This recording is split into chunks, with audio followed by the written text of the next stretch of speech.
Logitech have finally released a mid-range wheelbase and pedals to complement their existing sim racing ecosystem. This is the Logitech G RS50 and Logitech RS pedals. Details are in the description below, including purchasing links. So I'll take a closer look at this new wheelbase and pedals, showing you what you get inside the packaging and taking you through the main features it has. Plus I'll be testing it out with some of the existing range, so the Pro wheel and the RS shifter and handbrake, highlighting any pros and cons to give you a better idea if it's worth getting or not. But before I begin, if you're new to the channel, hope you can support me by subscribing and hitting the bell icon to get notified of my next release. And if you have any questions, drop them in the comment section below. Let's go over the bundles and pricing. The RS50 wheelbase will be available to purchase standalone, with there being two offerings, so a PC version for €300 and a PC and PlayStation version for around €400. Next we have the wheel and wheelbase bundles, which will be Xbox and PC or PlayStation and PC,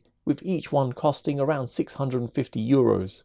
And finally the RS pedals, which will be sold for around €150 with an optional clutch for €40. But worth noting, on Logitech G's website, if you use the code GeekStreet, you'll get 5% off on the RS50 Pro wheel and RS accessories, and 10% off all their other gaming products. I've got the PlayStation and PC bundle, so let's get this unboxed and see what you get inside the packaging. You get the RS50 wheel, the RS50 wheelbase. At the bottom you have an area containing a USB-A to USB-C cable, a 2-pin UK power cable, a desk mount and two T-nut holders used for mounting purposes. At the top there's another area where you have some stickers and documentation, a table clamp, a bag containing some screws, T-nuts, spacers, Allen keys and a power adapter. Taking a closer look at the RS50 wheelbase, it has a hexagon shape with it being metal all the way around,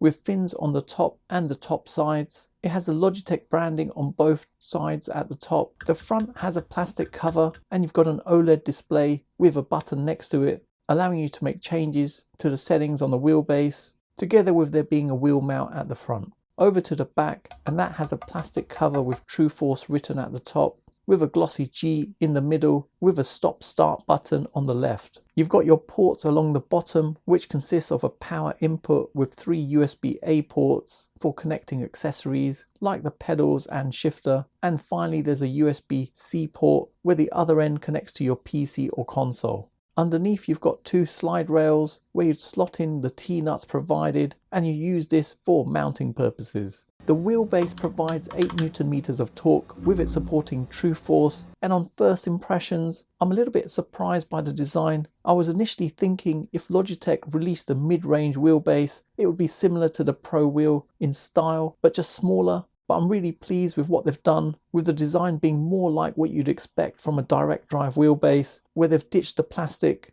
which I know a lot of you will be pleased with. Onto the RS50 wheel and the wheel rim, which is the RS round wheel, which was introduced last year with the RS hub. It measures 29 centimeters or 11.1 inches in diameter, with a low carbon aluminium wheel rim and a silicone leather stitch cover all the way around, with a white coloured center marker at the top and the Logitech G logo in the middle. The build quality feels good, with the edges nicely moulded around the aluminium spokes, with the silicone leather stitched together on the inner part of the rim. Around the centre you have 6 bolt holes used to attach the wheel rims, together with an additional 3 on either side of the shifters and a third at the bottom, which are secured from the back to keep the rim even more secure. It's good to see they've actually stuck to using the existing ecosystem, which allows you to swap and change the wheel rims with other offerings from Logitech like the RS track wheel or the Pro Racing GT D rim, or even the new Momo wheels. There's no indents on the wheel as it's smooth all the way around, making it perfect for rallying or drifting. Looking at the wheel hub, you've got a selection of buttons which include the PlayStation button, a joystick and 2 dials. There's also a light sync RGB LED rev lights at the top, which is configurable, and a single LED light at the bottom just below the PlayStation button. At the back you've got Logitech's quick release system and paddle shifters, which have a brushed metallic effect and are magnetic, with a nice clicky sound when pressing down.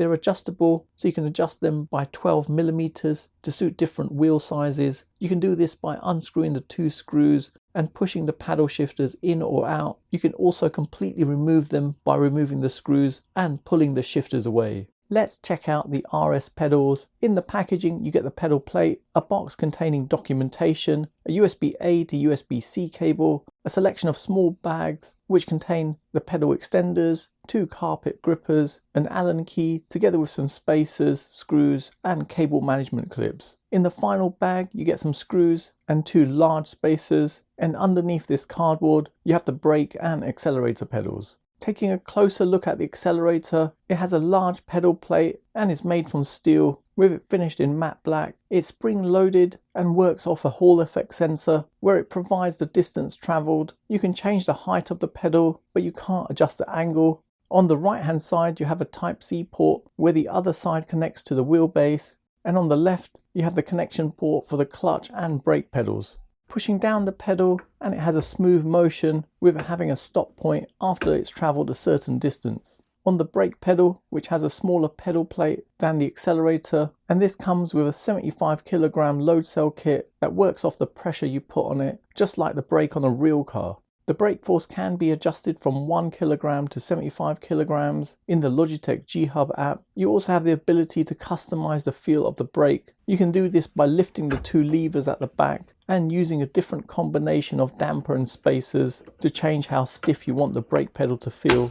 At the front, you have an RJ12 cable to connect to the accelerator pedal, pushing down on the pedal, and it has quite a bit of resistance. Assembly is easy. Take the cable from the brake, slot it through the hole at the side, and connect it to the brake port on the accelerator pedal. Next, place the pedal plate in position on both the pedals. There's a number of holes providing a lot of flexibility in choosing the position to attach them. Then use the screws provided to secure them into position. And that's it, you're done. Flipping over the pedals, the cable between the 2 pedals can be secured in place with the cable management clips provided, but remember, you don't have to do that. Looking at the bottom of the pedals, and each one has an anti-slip rubber pad on there, with there being 3 on each pedal to stop it slipping on a smooth surface. If you plan to use the pedals on carpet, then you can attach the carpet grippers to each one at the back using 2 screws provided. If you don't have a sim rig and were planning to use the pedals at your desk, then you'd use the extenders. They help to avoid tipping, and there's 2 positions for these. You can either have them extended out or flipped up as a wall brace, and you'd secure them into position using the screws provided. There's also an optional clutch pedal you can buy, which is similar to the accelerator, with it also being spring loaded and with it having a Hall effect sensor. Build quality is actually really good for the pedals, and again, I'm pleased to see they've ditched the plastic and gone for an all steel construction. To test this out, I've mounted the RS50 wheelbase and RS pedals to my sim racing cockpit. Mounting the wheelbase is easy, just slot in the T-nuts provided into the gaps at the bottom, then secure in position from underneath. But worth noting, you get 2 plastic clips in the packaging, and you'd place the T-nuts in there and slot this into the wheelbase, which helps to keep the T-nuts in position when you attach the wheelbase to your sim rig. And just to show, in terms of positioning, you can see the holes on the rig marry up to the positions of the T-nuts in the clips. So a nice little addition to get in the packaging. My sim cockpit is the PlaySeat Formula Intelligence F1 edition, and my monitor is the LG Ultra Gear 32GS95UE. I'll be testing on my PS5 Pro and my gaming PC, which is powered by MSI and built by CyberPower UK. Spec wise, the CPU is an AMD Ryzen 9 9950X with 16 cores. GPU is an MSI GeForce RTX 5090 Supreme SoC with 32 gigs of RAM. It has 64 gigs of Kingston Fury Renegade DDR5 RAM. There's 2 2TB MSI M.2 NVMe SSDs for storage. Check out the link in the description if you want more details on that. So let's jump into a race and test this out. The racing experience is seriously impressive. With True Force switched off, the wheelbase is very quiet even after playing for a few hours. Switching True Force on, which is when you start getting the additional level of immersion, and this is when you can hear additional feedback noises coming from the wheelbase. The racing experience feels really smooth, refined, giving a lot of details from bumps, curbs, and the track itself. You can feel the force feedback accurately from the track as you're going around corners, with it feeling very realistic. The torque levels feel very similar to both the Fanatec CSL-DD and the Moza R9, but with this you're actually feeling more with games that support True Force, as this provides an additional level of immersion. True Force is limited to a small selection of games, but it's one of the main differences between the RS50 and the other direct drive wheelbases on the market, as with True Force enabled, you experience the in-game physics, road conditions and motor vibrations, adding an extra layer of immersion to the whole experience. I can even feel vibrations coming through to the sim racing frame, adding to the immersion, giving quite a good experience. The intensity is controllable via the wheelbase or the Logitech G Hub software, but remember, it's only supported on certain games, and you can get this list from Logitech's website. Moving on to the wheel, it feels awesome with a really comfortable feel when driving, and the controls on the wheel are all in easy reach too. The paddle shifters have an excellent feel to them, with them providing quite a satisfying feel when you're shifting up or down through the gears. The pedals feel good and precise underfoot with no flex on them. The brake pedal with a 75 kilogram load cell sensor works really well and feels more precise than the entry-level pedals from Logitech, feeling solid and rigid, giving a realistic braking experience. The accelerator feels smooth and retracts back well when transitioning to the brake. Game compatibility wise, there's a couple of things worth mentioning. In Assetto Corsa Competizione on a PC, the one-to-one matching of the wheel doesn't work yet, and Logitech have mentioned the developers are investigating, but the workaround is to increase the steering scale to 200%. They've also introduced compatibility mode where you can flip between RS50 and Pro Wheel modes in case you encounter any issues with games. The overall experience really does feel impressive, with it being a massive upgrade from the entry-level G29, G920 and the G923. In terms of compatibility, there's only two RS wheelbases, so a PC-only base and a PlayStation and PC base, where compatibility for PlayStation support comes from an encryption chip in the wheelbase. If you wanted Xbox support with either of these wheelbases, then you just need to purchase an Xbox wheel hub, where the encryption chip for compatibility comes in the wheel hub. If you wanted compatibility for all three platforms, you just get the PlayStation and PC RS50 wheelbase and purchase the Xbox wheel hub, so compatibility wise it's exactly like the Pro Wheel.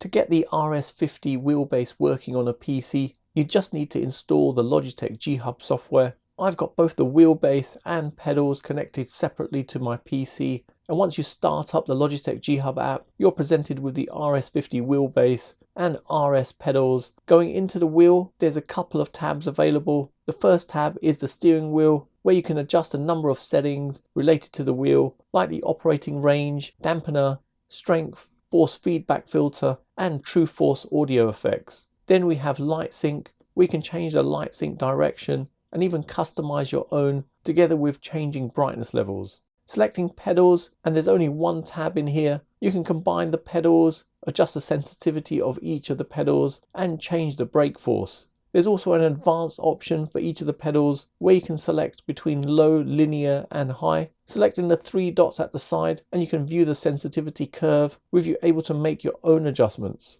Now what's interesting is that if you connected the RS pedals to the RS50 wheelbase, the options you see in the app for the pedals are different, so you don't see the pedals separately, as it's integrated into the RS50 wheelbase as an additional tab, and the only option you have available for the pedals is the brake force adjustment. But any changes you make to the devices via the app are saved locally on the onboard memory. Let me show you how to desk mount the RS50. Place the T-nuts in position on the wheelbase, then put the desk mount in place, secure it with 4 screws. You can then push the clamp in position and you're done. With the clamp fully open, if you're wondering, you get a gap which is just over 5 centimeters thick, and to secure the RS50 you just place it on your desk and tighten it up to keep the wheel firmly in position. But worth noting, there's no tilt adjustment. Testing it out, the RS50 feels secure and there's minimal flex when secured to a desk.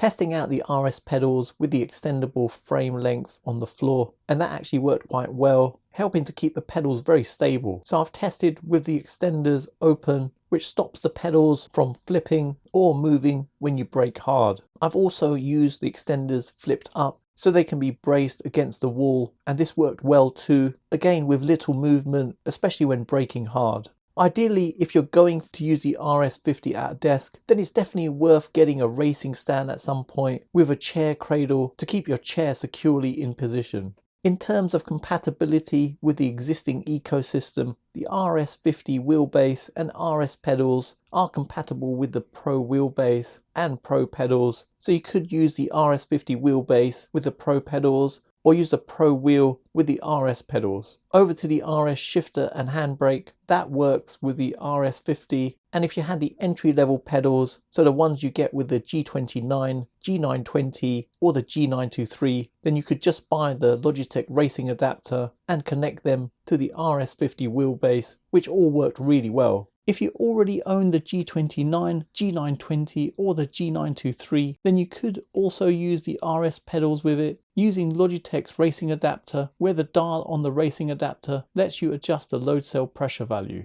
In terms of platform support in these different combinations, it'll work on both a PC and console. So nice to see that compatibility available. So in summary, Logitech have finally delivered a mid-level wheelbase and pedals, with them taking on board a lot of feedback and criticism received from their Pro wheelbase and Pro pedals. It's good to see they've ditched the plastic and introduced a pretty solid wheelbase and pedals. The driving experience from this was really good, with the added benefit of having True Force helping to give that additional layer of feedback, feeling awesome. I've tried a lot of wheelbases over the years, and seriously, True Force is a real game changer in terms of the level of feedback and immersion it provides, as going back to a wheel without it just feels like something's missing. But worth noting, True Force is only supported on a small selection of games, so if you were planning to buy this for a particular game, definitely worth checking out if that game supports True Force. Now the only thing we need is a decent H pattern shifter, so I wonder when Logitech is going to deliver on that.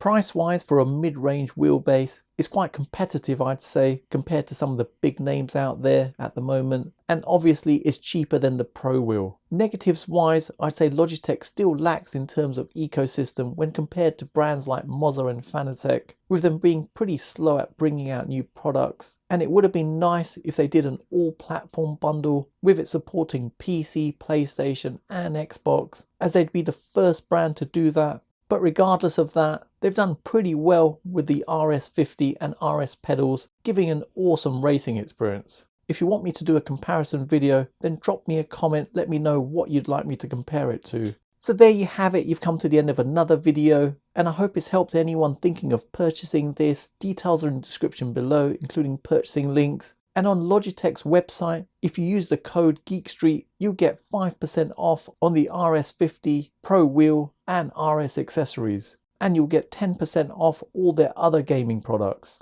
If you have any questions, then let me know in the comments below. For those of you who've got to the end of this video, please leave a comment with RS50, as it's awesome to see who's got to the end of my video, and hopefully you guys enjoyed it. Follow me on all my socials. Don't forget to hit the like button, subscribe to the channel, and turn on notifications to be notified of my next release. Thanks for viewing, and see you in the next one.